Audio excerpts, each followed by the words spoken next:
It's okay, Leo. Okay, we are making some real progress, and I'm really excited about that. We are going to go ahead and get started on chapter 10 to employers. This, as I understand it, was in part, if not mostly, written by Hank Parkhurst. I'm sorry, I know how to say his name, I just didn't. Hank Parkhurst, and this is when he was a part of, as I understand, maybe Standard Oil Company in New Jersey. And I know that, and as I also understand, his story was in the first edition as the non-believer, and that was on the first edition on page 163. So the other thing that I would also add is that this particular chapter, not unlike Two Wives and To the Family Afterwards, these are great chapters for sponsors, but this also could be titled To Sponsors, not just to employers. As we go through this, I just want to let you know that that would be an alternate title if you wanted to add that in to the employers and to sponsors. There's going to be a lot of good information in this chapter that is directly attributable and applicable to a sponsor and helping a sponsee. So if you're looking for guidance on how to work with a sponsee, this is an excellent chapter, not unlike the previous two chapters, to read and use as a guide. Yeah, Leo, and I just want to throw in, Hank Parkhurst is the forgotten man in AA. If it wasn't for Hank, we would not have this book. If it wasn't for Hank pushing Bill, I need a couple of chapters. Hank was a salesman who thought that this book was going to sell millions of copies. Hank was right. It did sell millions of copies. It took a lot longer than Hank thought, but it still sold millions and millions of copies. Hank let Bill use his office, let him use his secretary to type the manuscript up. If Hank had not built up a resentment and gone out drinking, he would be up there with Bill. Because, you know, as Leo said, Hank wrote this chapter, but he did so much more, you know, and just, you know, pushing Bill, but also pushing other people to get money, financing, you know, to do all these things in the background, you know, in order to get all these things accomplished. And if it wasn't for somebody with the of Hank's stature or his abilities, a lot of this wouldn't have happened. So we owe a great debt to Hank Parkhurst. You know, I just wish he had stayed sober. You know. Yep, I do too. He was a visionary, and he was. It is unfortunate that he went back out after, I think it was about 4 years that he stayed sober and then went back out. There's a lot of discussion about who was a co-founder of AA. And there's a lot of discussion about the fact that had Hank remained sober, that he more than likely would have been considered the co-founder with Bill. And it was several years, like more than 15 years, I think it was, before they even started discussing Bob Smith, Dr. Bob Smith, as being a co-founder of AA. It was a long time after AA was formed before there was ever really any written or noted discussion about Bob being a sponsor. But he is a co-founder. All that's good. We're not here to change anything in the book, but I think Rob is right. Hank Parkhurst deserves a lot of credit, and without him, there's a lot of things that might not have ever even happened. So, and it was in 1939 that Hank was back drinking. So, just after the book was published, you know. Well, so let's get into this, Leo. Sure. To employers. Among many employers nowadays, we think of one member who has spent much of his life in the world of big business. He has hired and fired hundreds of men. He knows the alcoholic as the employer sees him. His present views ought to prove exceptionally useful to businessmen everywhere, but let him tell you. Yeah, we'll go ahead and just keep going. Okay, that part right there was written by Bill W. Okay. Okay, I was at one time assistant manager of a corporation department employing 6,600 men. One day, my secretary came in saying that Mr. B insisted on speaking with me. I told her to say that I was not interested. I had warned him several times that he had but one more chance. Not long afterward, he had called me from Hartford on 2 successive days, so drunk he could hardly speak. I told him he was through, finally and forever. We'll just keep going here on this Okay. because there's more to this story.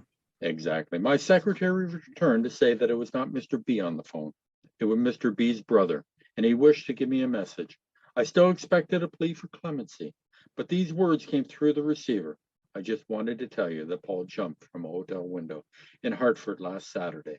He left us a note saying you were the best boss he ever had and that you were not to blame in any way. Yeah, so what we're basically looking at here is an unfortunate situation where the employer is kind of set in his way and is not going to be receptive nor willing to work with a person that's truly got a problem with alcohol and is an alcoholic.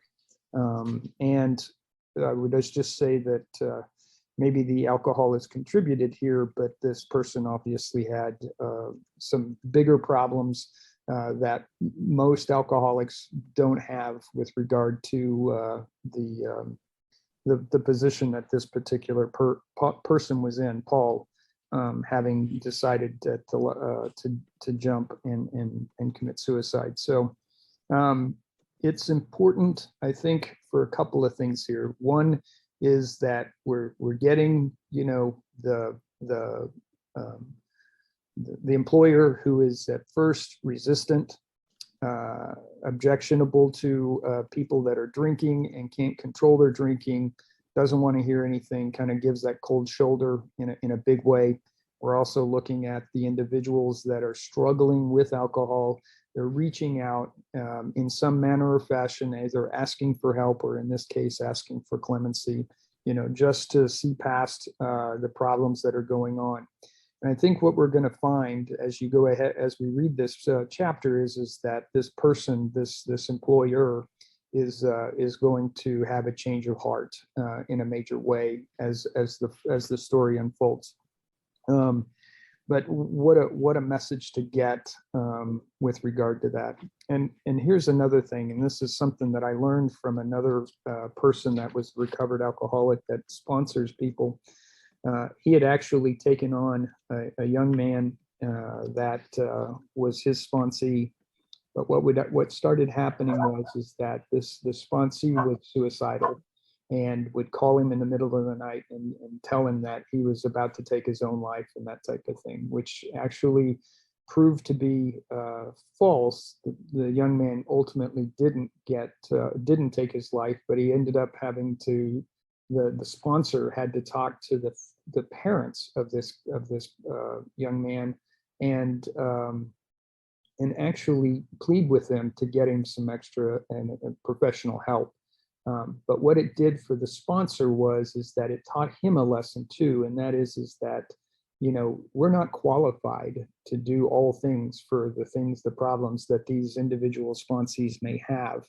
And it's important to try and find out up front what is going on in this person's life and whether or not, as a sponsor, you are qualified or feel capable in taking on a sponsee. We're used to, you know, I'd say 95% of all sponsees are basically just like us. They're struggling with alcohol and at the same time, they've got a normal life. They may have lost their job. They may have lost their family. May have lost everything that they own, that type of thing. But they're strong enough mentally that they're not thinking about taking their own life. They're going to be depressed. Don't get me wrong. They're going to be sad. They may even be angry about their particular situation. But a spiritual experience and a spiritual kind of way of life that a sponsor is going to help a sponsee learn and find out is going to improve this person and most likely will. The opposite is true here in that you've got somebody that hasn't lost those things, but has basically come to terms with their alcoholism. And that person's going to be a fairly easy sponsee to kind of walk through the steps and that type of thing. Again, we're talking about a sponsee that wants to be committed to the program. So what am I saying is that as a sponsor, it's equally as important to find the right sponsees that are going to be able, that you're going to be able to help. And if you find that you're with somebody that's got bigger problems than what you can handle, it's important to try your best to get them that help. But then it's also just equally as okay to say, I'm not able to be a sponsor for you because I'm not able to handle and or deal with the things that you have going on. And there's ways of kind of doing that. But to finish up with this, we talk about that there should be no harm in the fact that if you have a sponsor and sponsee relationship and it doesn't seem to be working out, either one can say, this isn't working out and I need to find somebody else. And that's okay. And that should be something that's said right up front when you're just starting to work with a sponsee. And in the case of this one gentleman that I had learned from, he actually set up a series of questions that he asked his potential sponsees. He kind of went through some question and answer kind of thing to learn about them so that he could qualify as to whether or not he was capable of being their sponsor in a good way. So I don't personally have a set of questions, but I do try to get to know the person. I try to get to know what's going on in their lives and that type of thing, and try to qualify whether or not I'm capable of being a sponsor for this particular person, just depending on what it is. Again, in this case, the person didn't get the proper help, and obviously the employer is now hearing that this person took their life, and I think it's going to be one that we see where this is going to be a catalyst for this particular employer to turn to and learn about alcoholism and be a better, even better employer than what he might have been at that point. Rob? Sorry, the dogs are quiet all the way through, when we're not recording, but start the recording button and boy, they're loud. A couple of things that I just want to throw out there. Hanks was mentioned earlier in the book. He was on page XXXI. He was the one that, in the doctor's opinion, had the gastric hemorrhage. And also, take note that in this chapter that was written by Hank, it does not mention God or higher power. And also, as Leo mentioned, a lot of alcoholics see no way out.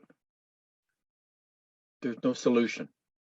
So their solution is suicide. So we lose a lot of people to suicide, which is so sad because we do have the solution. And that's why it's so important that we carry this message to other people. All through the book, step 12, carry this message to other alcoholics who are still suffering. So I just want to throw that in. Another time, as I opened a letter which lay on my desk, a newspaper clipping fell out. It was the obituary of one of the best salesmen I ever had. After 2 weeks of drinking, he had placed his toe on the trigger of a loaded shotgun. The barrel was in his mouth. I discharged him for drinking 6 weeks before. So just yet again, another situation. This person didn't reach out to the employer, but he did in fact read about an alcoholic that again took his own life, and basically just building the impetus here that things are not good when you're an alcoholic, especially when you've gotten so. You're really in that low bottom, is what I would characterize these people for a myriad of reasons, and that's gonna be something that's an eye opener. It's gonna be an awakening as to the seriousness of alcoholism and what the potential outcomes can be. We're fortunate in that we were able to find relief. We found the program, and we found this program of recovery. So that is a fortunate place to be, because any one of us could have just slid even further down and potentially gone. the way that some of these people have gone. Rob? Yeah, on page 25 of this book, we were in a position where life was becoming impossible. Still another experience. A woman's voice came faintly over long distance from Virginia. She wanted to know if her husband's company insurance was still in force. 4 days before, he had hanged himself in his woodshed. I'd been obliged to discharge him for drinking, though he was brilliant, alert, and one of the best organizers I had ever known. We'll just keep going, Rob. Here were 3 exceptional men lost to this world because I did not understand alcoholism as I do now. What irony! I became an alcoholic myself. And but for the intervention of an understanding person, I might have followed in their footsteps. My downfall cost the company, the business community, unknown thousands of dollars, for it takes real money to train a man for an executive position. This kind of waste goes on unabated. We think the business fabric is shot through with a situation which might have been helped by a better understanding all around.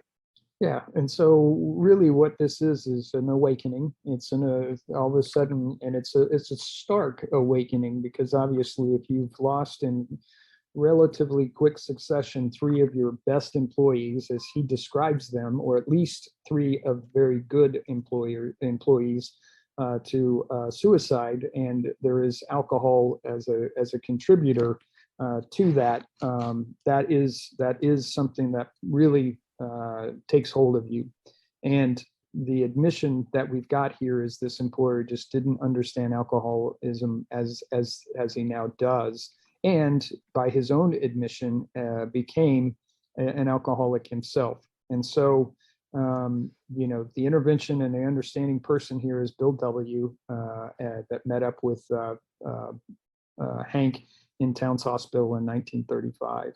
So he's making an admission here. He's realizing what the cost of this is against the business, and we're going to see how this transformation happens for this particular employer, and how he goes about getting educated on alcoholism. And a quick story here. I've got my wife has a friend in California that has a person that is struggling mightily with alcohol. And I have reached out to my wife's friend and told her of the book. In fact, she's getting the book. And I've started to talk to her about the chapters that she might read to get spooled up on alcoholism and what it's all about, so that she can be in a better position to help her employee. That just happened this last week. And so I'm in the process of working with a non-alcoholic, an employer, and actually helping her to get educated on alcoholism so that she can provide some assistance for this employee, and hopefully enough assistance that this person finds some great relief. So it is possible in our own capacity right now as alcoholics to find out for a non-alcoholic and help them get educated on alcoholism, so that they can actually work with another person in a direct way in helping them find some relief. All right, Rob. Yeah, I just want to touch on this point. What irony! I became an alcoholic myself, and but for the intervention of an understanding person, I might have followed in their footsteps, which takes us back to page 18. But the ex-problem drinker who has found this solution, who is properly armed with facts about himself, can generally win the entire confidence of another alcoholic in a few hours. Until such an understanding is reached, little or nothing can be accomplished. And again, we carry this message. We explain what they're going through, in order to give them hope, show them the solution. Nearly every modern employer feels a moral responsibility for the well-being of his help, and he tries to meet these responsibilities. That he has not always done so for the alcoholic is easily understood. To him, the alcoholic is often seemed a fool of the first magnitude. Because of the employee's special ability, or of his own strong personal attachment to him, the employer has sometimes kept such a man at work long beyond a reasonable period. Some employers have tried every known remedy. In only a few instances has there been a lack of patience and tolerance. And we who have imposed on the best of employers can scarcely blame them if they have been short with us. Yeah. bottom line is that there is a responsibility. A good leader, a good employer takes care of his or her people, and that's an important aspect of just general good business practice. It really does cost a lot of money to train a new person. That the hiring, et cetera, of people is it takes a long time. It takes a lot of effort and a lot of energy, and it's not necessarily energy and effort that actually goes to the bottom line. It actually takes away from the top line. So if you're a good leader, a good employer, you're going to want to take care of your people, and you're going to want to go the extra mile for each and every one of your employees. Because there's the non-alcoholics don't necessarily understand alcoholism. It's hard to understand that. It's important that, just like you would for a person in your under your charge that gets cancer, and you provide them with the time off that they need in order to go and get their treatment.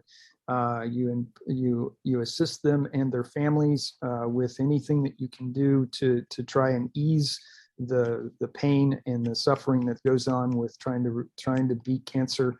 The same thing holds true for alcoholism, and it's one of those areas where a lot of non-alcoholics have no education on whatsoever, and they've really got not a lot of experience either, because they haven't seen people actually help and or treat the alcoholic person. And so I think it's a important thing that they're trying to make a note here is that employers are going to try just about everything that they can in order to help their employee. But if they're not educated on how to approach alcoholism from either a program standpoint, rehab, et cetera, they may find themselves trying to do everything that they can, but missing it by quite a wide margin, because they're just trying to treat it as if somebody just was late for work on a regular basis, kind of thing. So this is just another way of kind of getting into this, is that it's important for the employer to know how to deal with alcoholics. Rob? Okay, Leo, we're going to go into a new story, which is going to take most of the page. Do you want to bring Bill into it? And yes, I do. Perfect. Yep.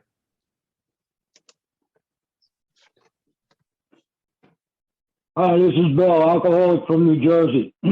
Thanks a lot, Leo and Rob. Good job here. Like you said, there's a lot of information here on how to sponsor somebody. I'll go to the last page of the previous chapter. They've got 3 little mottos down there. First things first, live and let live, and easy does it. I don't see anything about stay away from people, places, and things. And it's a good thing Ebby didn't know that, because he would have stayed away from Bill. A lot of the stuff that we hear in the rooms was made up later. It didn't actually come from this book. And this chapter to employers, like Leo said, you could call this if you want to sponsors, because this chapter has a really lot of good information on how to work with an alcoholic and what to do with them. And basically what he's doing here, it was written by Hank Parkhurst. And like was said, he was an executive of Standard Oil, and he lost his job through drinking, and he started a little company in Newark, New Jersey. It was called Honored Dealers. And that's where Bill used to go and hang out with him all the time. And that's where most of the big book was written, in Newark, New Jersey. He used the secretary that was there, Ruth Hawk. She typed everything up. And like Rob talked about, without this guy, Hank Parkhurst, this book would have never gotten done. Even if Bill would have wrote it, he would have probably stuck it in the closet and forgot about it. Hank was the guy that was marketing it. Hank was the guy that was pushing for the book, because Hank thought he was going to make millions of dollars off of it. And Hank was a businessman, and he was pushing for it. And without Hank, this book would have never got done. And if it did get done, it would have never got published. So he was responsible for all of that kind of stuff. And unfortunately, he went back out and drank. And in the beginning of AA, if you went back out and drank, you just kind of like fell off the face of the earth. You disappeared from everything that AA was doing. They kind of took you out of it. So he disappeared, unfortunately. And it talks about here 3 people that killed themselves. And that's very, very unfortunate, but alcoholism is a very, very serious thing. You just don't die from drinking.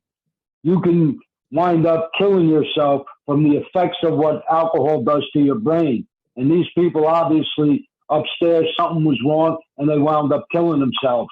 And he talks about that he became an alcoholic afterwards, and he understood what they were going through. But at the time, I guess he didn't reach being an alcoholic yet. He didn't cross that line or whatever. So he didn't have any indication on what to do with these people or how to deal with them.